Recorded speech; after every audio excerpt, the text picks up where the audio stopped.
Have you ever thought about starting your own podcast? Had an idea that you were very passionate about and wanted to share it with the world?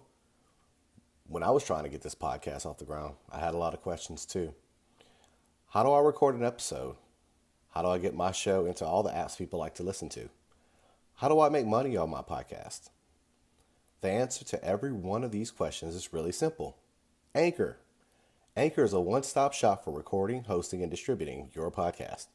Best of all, it's 100% free and ridiculously easy to use.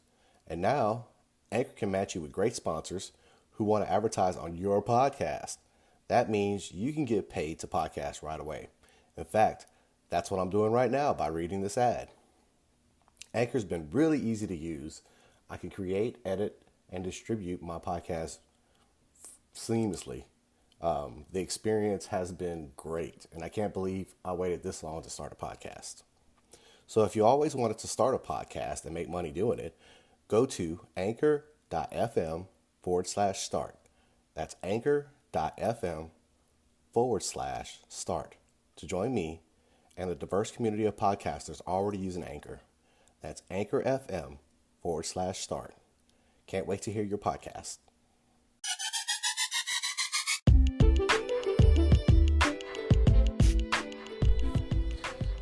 What is up, podcast peeps? My name's Patrick. You're listening to the 228 podcast.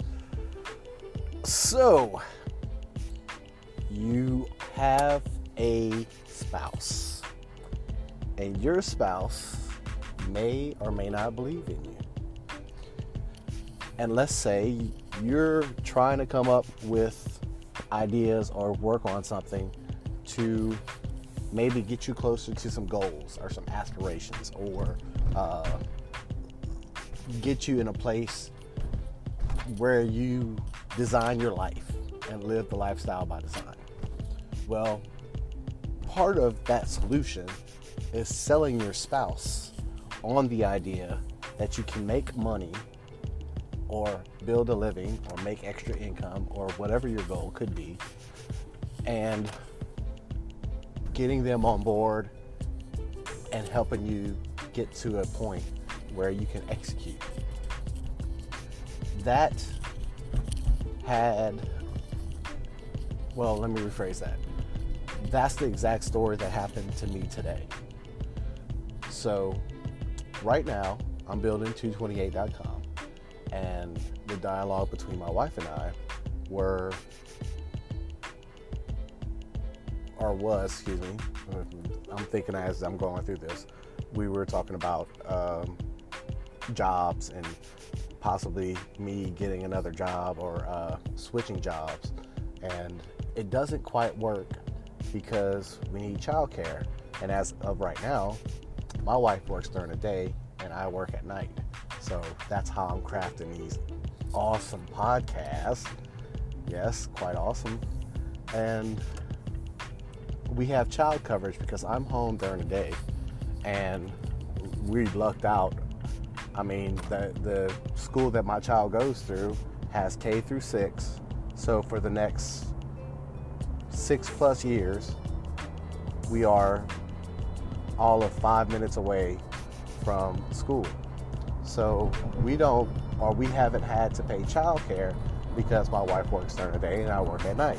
So I was taking the duties during the day and working at night while my wife works.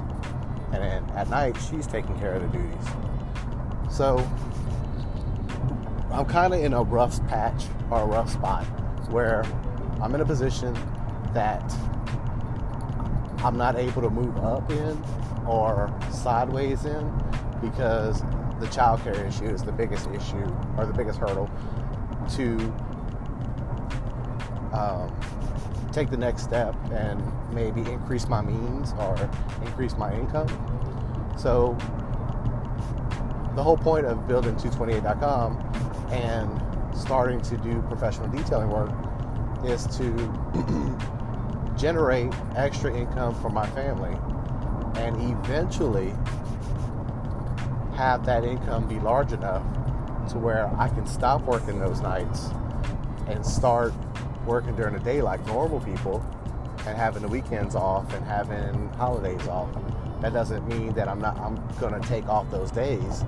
It just means that I'm working for something bigger, and I'm looking to be able to afford those extra luxuries, those extra days off, those natural days off. If that happens, I don't know. But today, as we were talking about what can we do for extra income or switching jobs or whatever, I finally told her what I was doing. I told her that I wanted to start building a detailing business.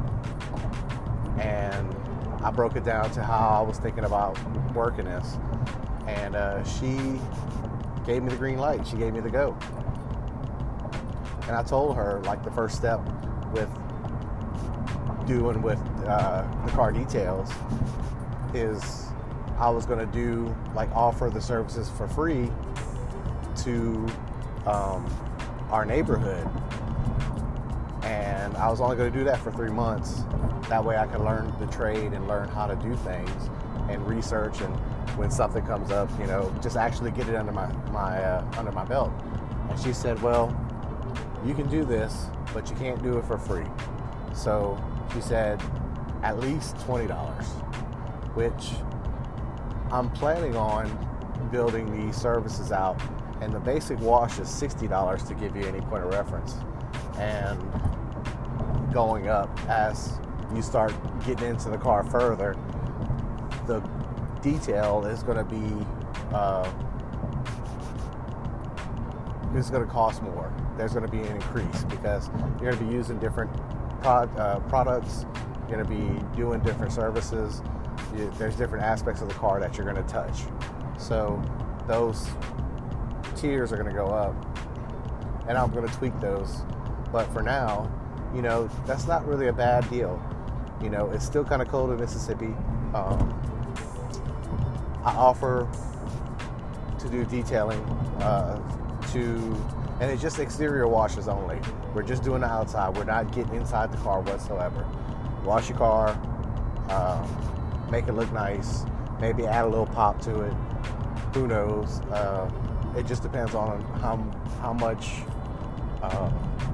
many products that I can get and what I can get it for. So that's going to be probably within a month or two, and then do that service for the neighborhood.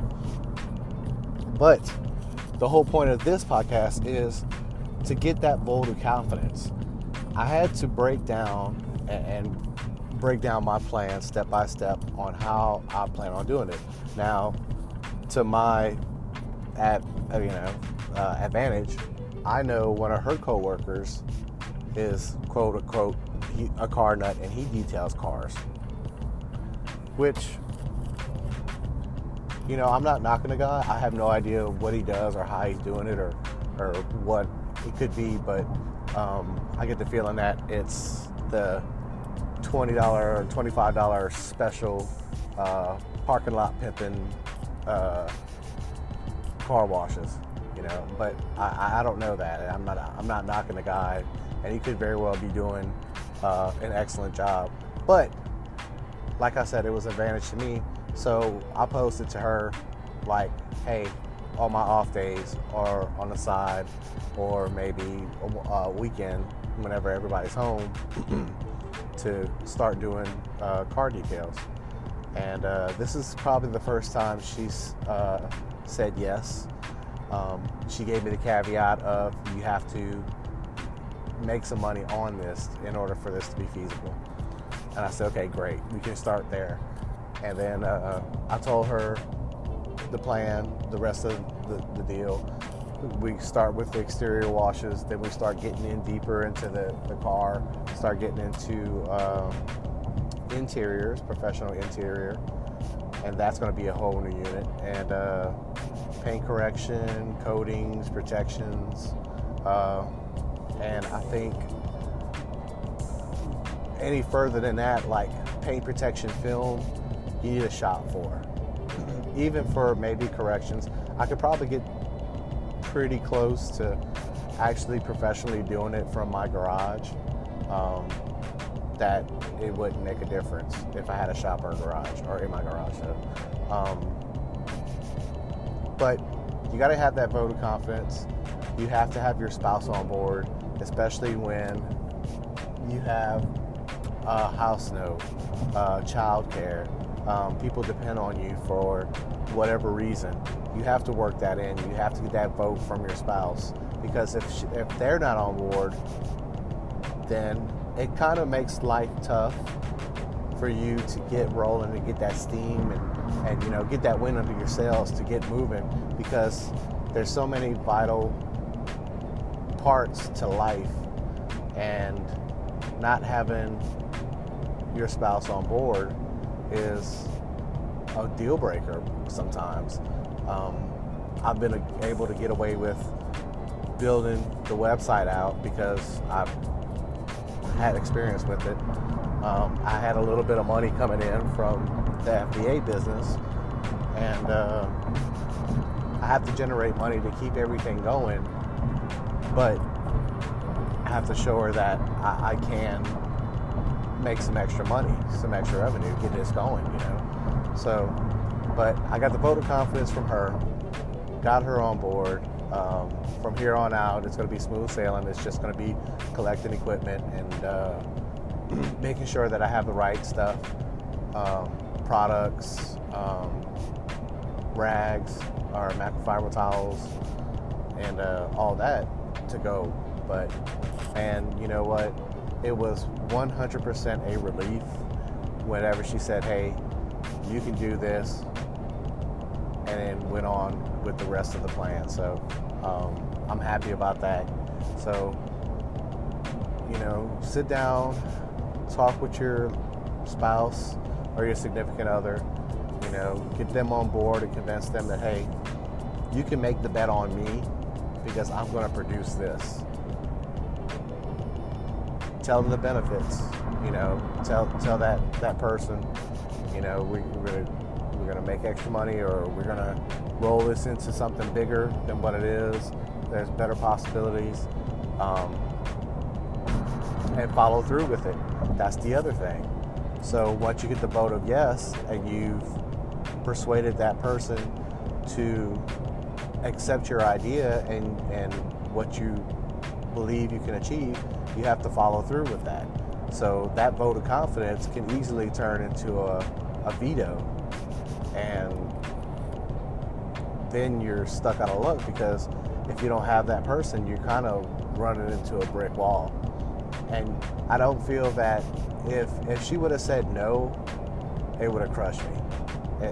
Because I'm trying to get better, and I'm trying to make a life that I want, and I want my family to enjoy.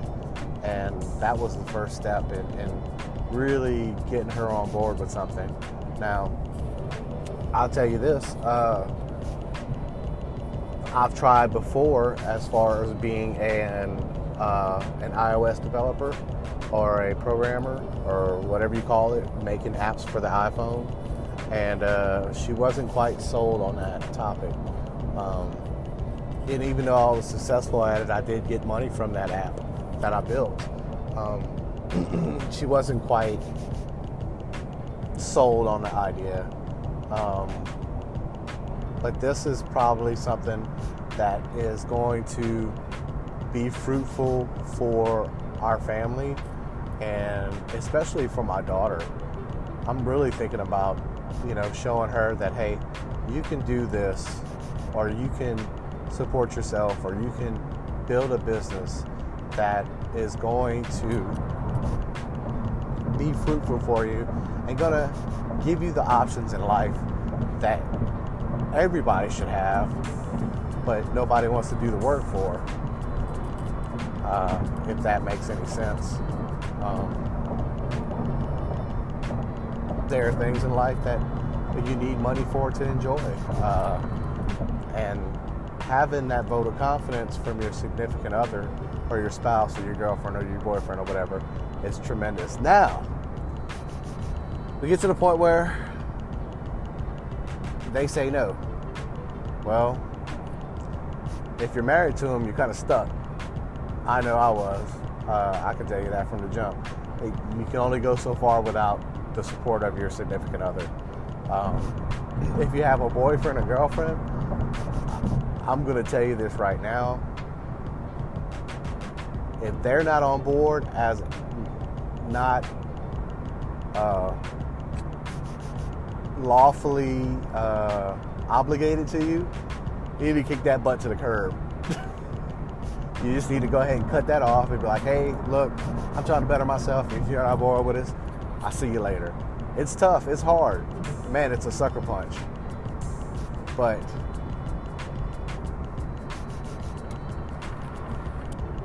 you have to do that. That's what you have to do.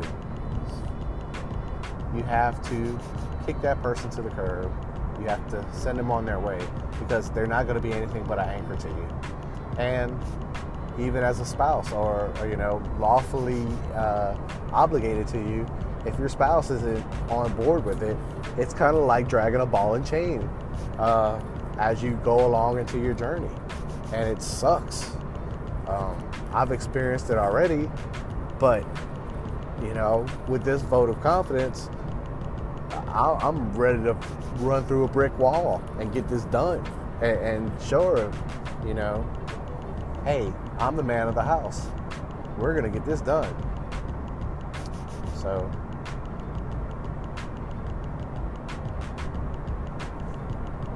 weird. Anyway, start your business. Make sure your spouse is on board. If he or she isn't, you guys have to talk it out. The pros and the cons and what could be, what's at stake, what responsibilities there needs to be done, and try to get to that point where you can be successful together and you're ready to run through anything and get the job done, okay? I love you guys. Thank y'all for listening. Talk to you later.